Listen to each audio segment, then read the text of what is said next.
Un nouveau jour commence dans ta ville. Les rues résonnent de klaxons de voitures, de voix, de musique. Et l'après-midi, tout est soudain remplacé par des cris.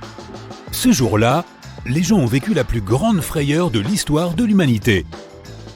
Tu travailles comme psychologue pour aider les gens à résoudre leurs problèmes. Ta méthode consiste à observer tes patients, pas à les écouter. Ils viennent te voir et te parler de leurs problèmes, mais tu analyses avant tout leurs mouvements, le changement de leur voix et ce qui se passe dans leurs yeux. Quand un patient détourne le regard, c'est qu'il a honte. Les pupilles dilatées montrent une certaine excitation. Les regards te disent tout ce que tu veux savoir. Un jour, une fille vient te voir.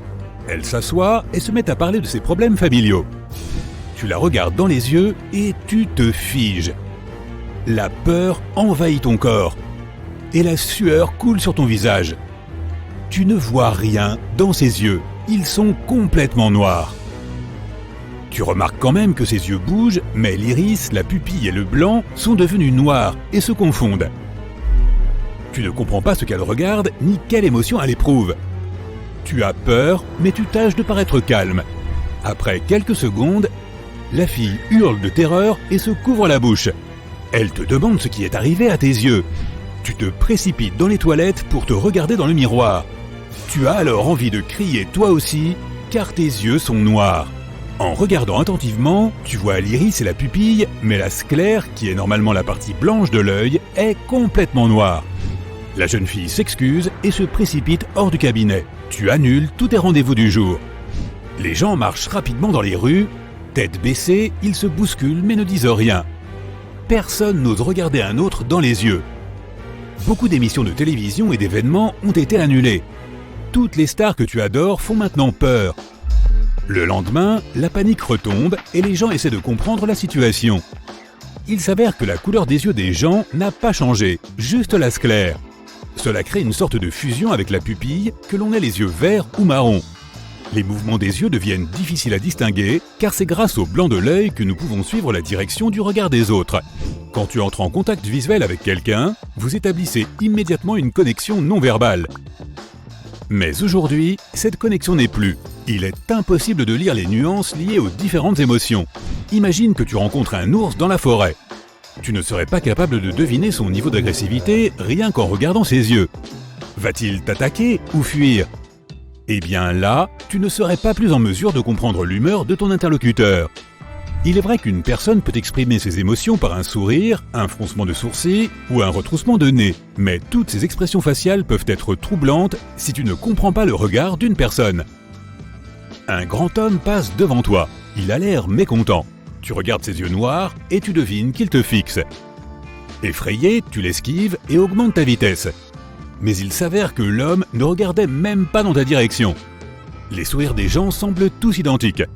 Un sourire pervers, un sourire de joie ou un sourire timide, tous ont l'air effrayants avec des yeux noirs. L'absence de contact visuel crée des conflits et des malentendus entre les gens. La vie devient comme si tout le monde se promenait avec des lunettes de soleil.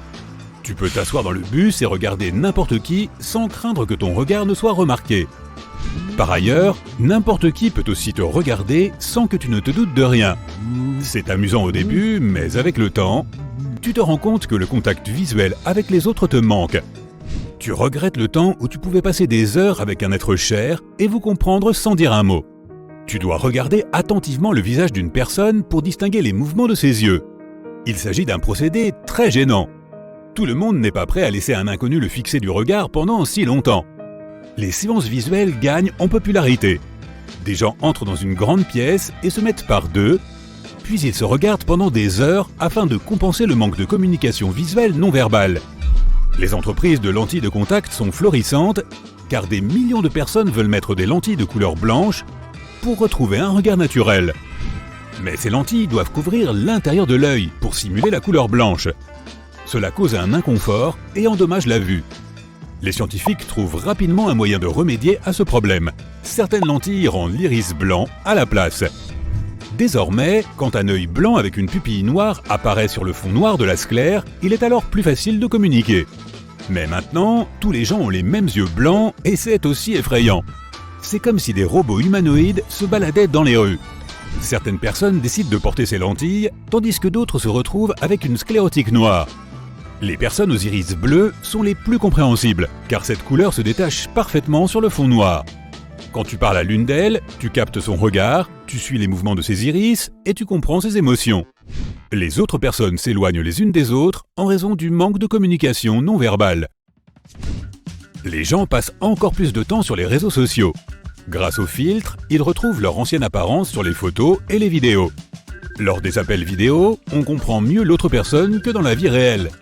Les développeurs d'appareils mobiles créent des lunettes numériques. Tu en achètes une paire et l'essai. Plusieurs petits capteurs scannent les yeux noirs. Lorsque tu regardes quelqu'un avec ses lunettes, sa sclère te paraît blanche car le vert des lunettes colore les yeux. Plus le temps passe, plus les gens cessent de prêter attention au contact visuel. Le langage corporel et les intonations deviennent donc les principaux indicateurs de l'humeur. Tes yeux fixent désormais les mains des autres et tes oreilles détectent les plus petits changements dans leur discours. Les mouvements de leur corps, de leurs doigts et de leurs pieds te permettent de mieux comprendre ce qu'elles ressentent. Grâce aux technologies modernes et à notre société civilisée, les gens parviennent à faire face aux changements. Mais si ces problèmes étaient apparus il y a plusieurs milliers d'années, l'humanité n'aurait probablement pas survécu. Imagine partir avec ta tribu pour chasser un mammouth ou un sanglier. Tout le monde doit être calme et serein. Avec une sclère blanche, tu peux te servir de ton regard pour signaler à tes compagnons d'attaquer. Mais si tous les yeux sont noirs, tu ne sauras pas si une personne te regarde ou non. La confusion commence. Quelqu'un sort de sa cachette avant l'heure, le mammouth s'enfuit, la chasse a échoué, la tribu reste affamée. Sans langage, tu ne pourrais pas non plus comprendre quoi que ce soit avec le chef d'une autre tribu. Il est difficile d'établir une relation amicale sans lire une approbation dans le regard de l'autre personne. Sans normes ou règles sociales, sans langue commune et sans Internet, les gens ne pourraient établir aucun contact entre eux. Ils ne pourraient pas s'unir en grande communauté et il n'y aurait pas de progrès. Le sort de la race humaine serait remis en jeu. La plupart des animaux sont guidés par le son et l'odeur pour communiquer entre eux.